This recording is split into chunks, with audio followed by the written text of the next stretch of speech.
We will not let anyone threaten us. That was the message from Russian President Vladimir Putin today. It was part of his Victory Day celebration speech in Moscow's Red Square, where he hailed his forces in Ukraine and blasted the West for fueling conflicts around the world.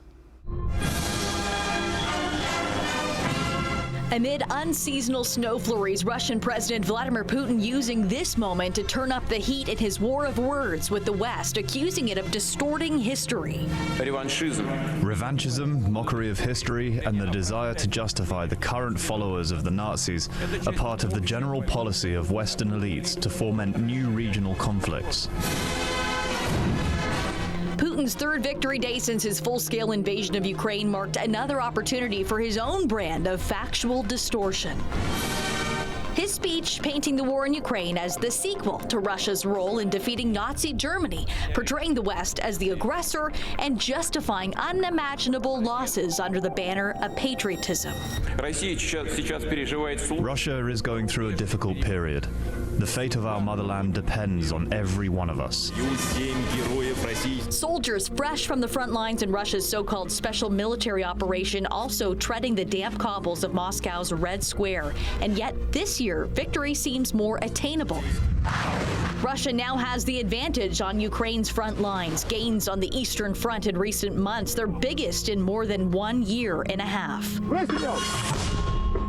Moscow confident enough to show off a selection of battlefield trophies, European and American tanks and armored vehicles, part of a month-long exhibition at Moscow's Victory Park. At home, Putin, now 2 days into his fifth term, is more powerful than ever, and he wants the world to know it.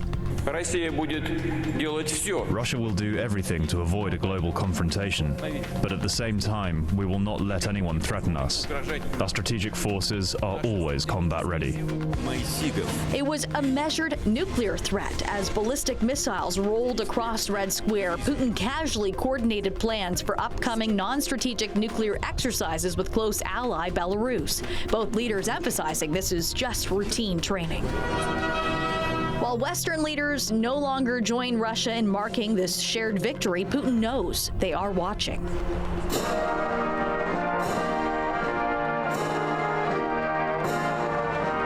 And watching they are as U.S. Secretary of Defense Lloyd Austin and his German counterpart reaffirmed their support towards Ukraine during a meeting at the Pentagon today.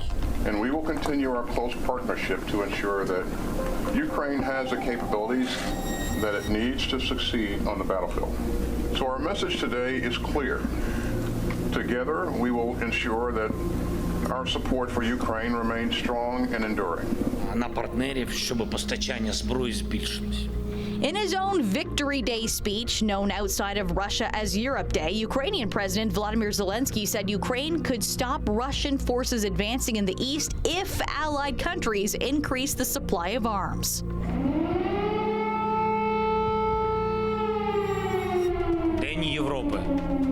But in a reminder that Russian missile and drone attacks have intensified in the country, Zelensky was interrupted by an air raid siren.